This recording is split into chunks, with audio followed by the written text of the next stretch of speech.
व नुसल्ली अला रसूलिहिल करीम अम्मा बाद फ़अऊज़ु बिल्लाहि मिनश्शैतानिर्रजीम। अस्सलामु अलैकुम, कैसे हैं आप सब? आई होप कि आप सब खैरियत से होंगे। आज की वीडियो का आगाज़ एक दिल दहला देने वाली खबर से कर रही हूँ। पाकिस्तान की सीनियर अदाकारा आयशा खान को उनके घर से बदबू आने पर मुर्दा हालत में पाया गया। उनके करीबी रिश्तेदारों ने दरवाज़ा तोड़कर इनकी लाश निकाली। किसी को भी मालूम ना था कि वो कई दिनों से इस दुनिया में नहीं थी। ना तीमारदार, ना हाल पूछने वाला, ना जनाजे के लिए कोई मुंतज़िर।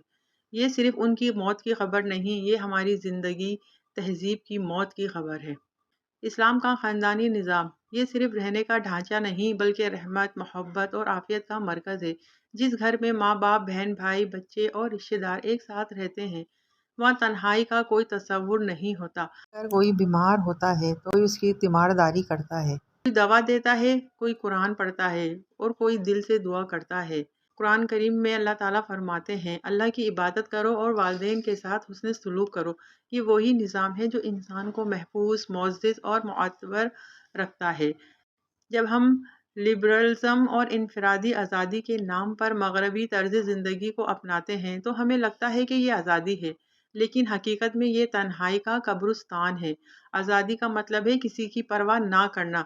बुजुर्गों के लिए ओल्ड होम, रिश्तेदार सिर्फ फ़ोन पर, पड़ोसी सिर्फ दरवाजे तक और मौत सिर्फ बदबू से पहचानी जाती है। ऐसा माशरा जहाँ किसी के जीने या मरने का इल्म भी किसी को ना हो, वो तरक्की याफ्ता नहीं, मर चुका माशरा है।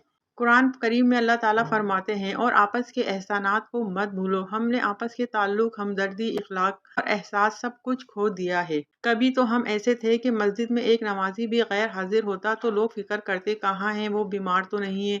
घर जाकर उसका हाल पूछा जाता था। अगर किसी के घर से रोने की आवाज़ आती तो पूरा महल्ला इकट्ठा हो जाता।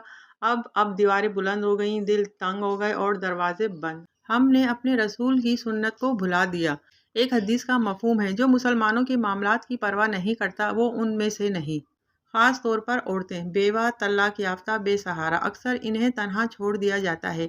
ना भाई पूछता है, ना औलाद सहारा बनती है। जबकि रसूलुल्लाह सल्लल्लाहु अलैहि वसल्लम ने फरमाया, औरत अपने शौहर के घर में ज़िम्मेदार है, तो जब वो अकेली रह जाए तो क्या हम उसके ज़िम्मेदार नहीं?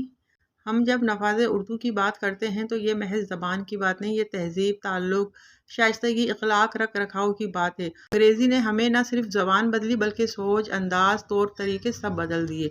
हमने ज़बान सीख कर तहज़ीब खो दी। आज हम तहज़ीब के यतीम बन चुके हैं। ज़बान तहज़ीब का दरवाज़ा होती है और हम वो दरवाज़ा खोल कर रूहानी ग़ुरबत को अंदर ले आए हैं। क्या वक्त नहीं आ गया कि हम रुक कर सोचें कि हम कहाँ खड़े हैं? क्या ये वही तरक्की है जिसका हमने ख्वाब देखा था? हमें अपने वालिदैन, बुजुर्गों, बेवाओं और तन्हा रहने वालों का सहारा बनना होगा। ख़ानदानी निज़ाम को जोड़ना होगा, मस्जिद और महल्ले के रिश्ते बहाल करने होंगे और सबसे बढ़कर इस्लामी माशरती इक़दार को अपनाना होगा।